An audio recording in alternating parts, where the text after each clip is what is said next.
Hello and good evening.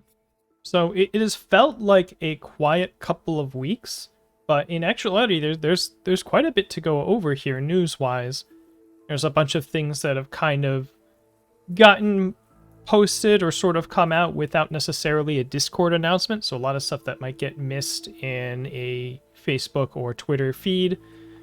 So it's good to go through it all. Lots of national side event information, in particular for NA Nationals in 9 days, something like that now. So we'll go over all of that. But first and foremost, of course, we just had our EU Nationals this past weekend. The winner was Liam Chauner playing a Void Eraserhead. So congrats to Liam. And the remainder of the top 8, just to go through them, that have all qualified to play in the HLC in early February. We have John Paul Golightly, who's playing a good Mirio deck. We have Matthew Fountain playing an Earth Overhaul. Grant Padley got in, a former UK national champion on Earth Overhaul. We have Kyle Brunt, also Earth Overhaul. There's a lot of Earth Overhaul in this Top Cuts. Brett Pendragon gets a repeat invite with Void Midnight. Philip Shibayors, who I'm presumably mispronouncing that last name, with coming back with the Air Giro. If you recall, he finished second at the HLC last year, so he's back in. And Luke Quincy with the Life Overhaul that he also won an RLE with earlier this year makes it into the HLC. So congratulations to the 8 of them.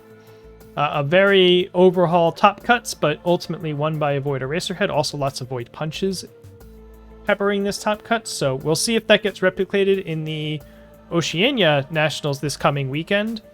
Just a reminder, time zones for the Americans in the audience. That is going to start for the West Coasters at 2 p.m. on Friday is going to be the start of the Swiss rounds all the way around on the other side of the planet for us. And then that means for the East Coasters it's going to be 5 p.m. on Friday, so a little bit of afternoon Universus, presumably similar start times on Saturday. So if you're interested in checking that out. I don't know if this has been formally announced yet, but Jesse and Kevin are expected to commentate this, just like they did the webcam Wednesdays. That's why they were on there. That's kind of how this works. So I'm kind of looking forward to watching some of that. Some local friends doing commentary, so that should be cool. Of course, world champion Kevin Broberg doing commentary, right? So should be fun. I've heard through the grapevine that they think they have some kind of super spicy tech, or at least some number of them are bringing something they think is really novel. So maybe we'll see what that is. Yeah, moving on from the Nationals news, or well, the past and soon, shortly upcoming Nationals news, the North American US Nationals in Dallas coming up for, I imagine the bulk of the audience attending that or thinking about attending that. So we finally got start times for a lot of the major side events, which I believe still aren't on the web page itself, but they are posted via UGN events. If you sort of search for PHN in the UGN web app, you can kind of get at these. I'll post links to all of these in the descriptions. But first and foremost, the last chance qualifiers start on noon on Friday. And this is a single registration. You only have to register for this once, and you can play in as many LCQs as you can manage to get into. They're going to fire off.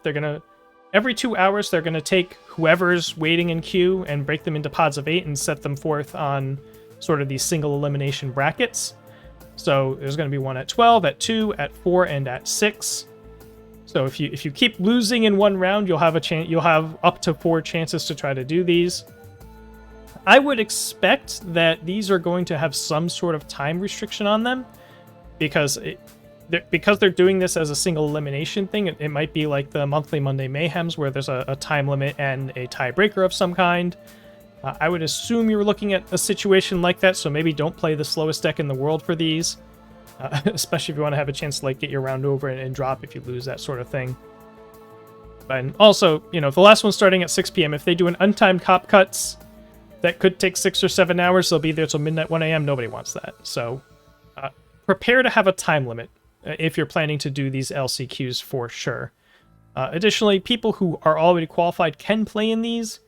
You don't get a whole lot out of it. You get the one, I believe it's a back alley, a participation promo of some kind. I think it's a back alley, and that's kind of it. There's no real prize for these aside from getting the invite, as I understand it. So no real reason to do it. They'll probably have some on-demand events firing if you just want to, play some MHA only and prep for Saturday. But also on Friday at 3 p.m. they're starting Retro. So people with a bunch of old cards or people who want to get blown up by a bunch of old cards can play for that. These last 3 events all have 64 registration limits. So if you're definitely for sure interested, you might want to go get on that early because I could see any of these selling out and filling up. So Retro starts at 3 p.m. on Friday, handles up to 64 players. That means you're probably looking at 6 rounds. So if you enter that, expect that to go 7+ hours. You'll be there till probably at least 10:15, 10:30, most likely closer to 11. Just because 60-minute rounds, 10 minutes overtime, 5 minutes between rounds, you add all that up. So expect that to be the rest of your day if you want to play in Retro. There will probably be some kind of dinner break, I'm sure, but if you had thoughts of going out on Friday night, then you probably don't get to play in Retro, so keep that in mind, but it does start at 3 p.m. on Friday. The Super Sealed event for people who are either lost in the LCQs or having a really rough day on Saturday starts at 4 p.m., so if you start out, 2-3, you want to drop, you want to do the Super Sealed, that'll be available for you. Again, only 64 slots. Some people might get left out of that. We'll see how that goes. It's going to be a bit of a weird one. And then the teams event is on Sunday at 10 a.m. So, you don't make top cuts. You can play in teams on Sunday. Grab a couple friends. Again, 64 slots, but that is 64 teams of 3. So that should handle, 192 total players. With the number of people that are going to be there, that, again, could also fill up. So, maybe have some thoughts figured out in advance. I could see some sort of weird bartering between like people who have team captain slots, playing some musical chairs on Saturday night. But nonetheless, teams is a very fun event. If you have the wherewithal to even think about having a separate teams deck, it might be a good idea. Just to play something different on Sunday that you didn't play on Saturday. Maybe play something that you think has some matchup play, because you get to sort of pick matchups when you're playing in teams. I don't think I'm going to have too much leeway to think about that, but I'll throw something together. Try to make sure I have a teams deck ready. Yeah, so links to all these in the descriptions. The only ones Retro's kind of the only one there's huge merit in trying to register for early. Obviously, you're not going to know if you're going to be in a position to play in the Sealed or the teams until, some point through the day on Saturday. But if you're interested in Retro, definitely get on that, because I could see that filling up. We had, 100 people for the standard event at Nationals last year, and there's only 64 slots for this Retro. So you would definitely get on that if that's something you want to be doing. Past that, a bunch of odds and ends. So, of course, Jetburn preview season is ongoing.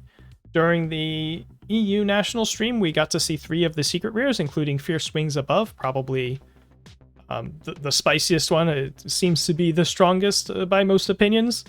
But we saw a couple. The other 2 are also pretty good cards. So we got to see those. We should see the next 3 during that Oceanic National stream. They did the EU one during the lunch break, so whatever time a lunch break over there is going to be, I guess it'll be 8 p.m., 9 p.m. Eastern, somewhere in there. We'll probably get the other 3 secret rares previews, so that should be fun to see.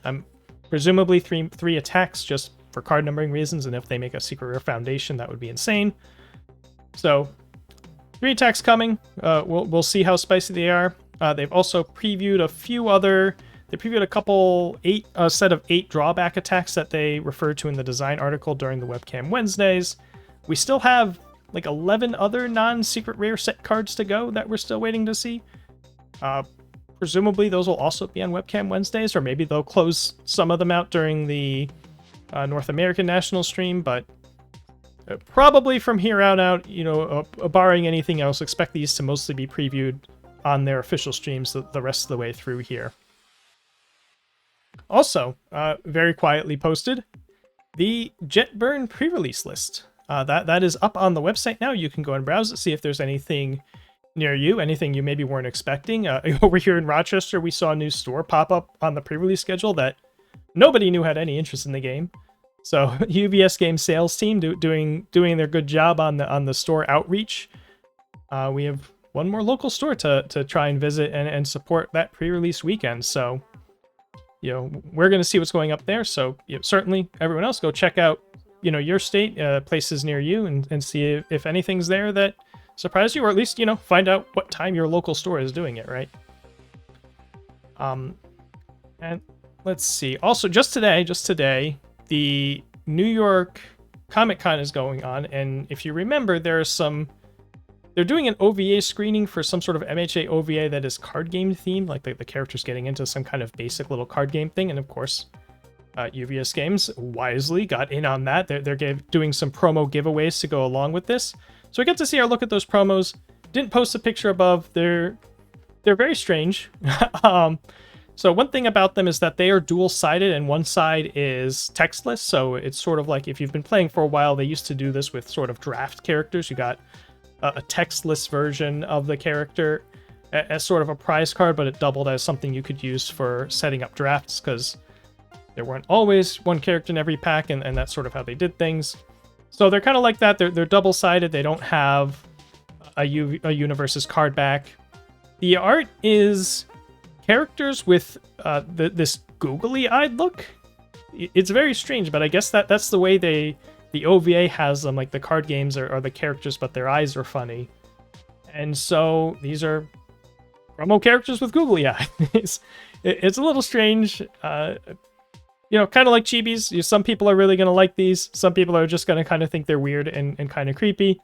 But I don't remember the full list of what we've seen. We don't know exactly which ones there are yet. This is just sort of some people who got them at the booth took some pictures. Remember, if you're going to a Nationals, you will get these as participation. If it's overseas, I believe they will be mailed to you because they didn't want to show these off before the Comic-Con. But I'm guessing in NA we should get them in person. But those are out and about in a while now.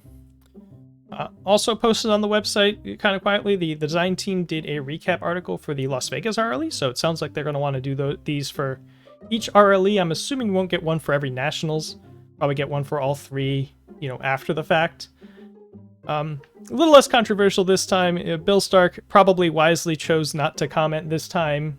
He's not too super knowledgeable about the game yet, and the last time he did one of these, it became a meme. So just the core boomers on the design team sort of talking about stuff they like to see, calling out certain things on the weekend, some tips for dealing with XYZ, that sort of thing. Kind of a nice read. We'll link that description. And lastly, not something they would formally announce, but for people who are familiar with Levi from Alliteration Gaming, he's been sort of the head of their stream broadcast, and he's been doing a lot with UVS Games. He is now formally hired, which is sort of like an it's about time moment, right? But he has been formally brought on to be a full-fledged UVS Games employee.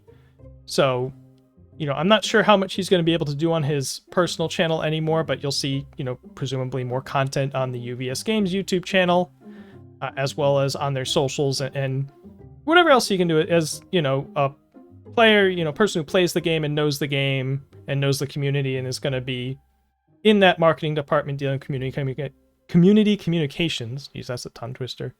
And stuff like that. So should see some improvements on that front stemming from Levi's hire. But yeah, that's everything. Like I said, kind of a bunch of stuff here. But, so I wanted to, do the recap, especially with all these side event times and the pre-registration limit for Retro specifically, as well as the other things, and get that out to you as soon as possible. A lot of this is kind of easy to miss. So yeah, that'll be a wrap for this evening. We've got Oceanic Nationals coming up into NA Nationals, and we'll see what comes out along the way there. All right, have a good night.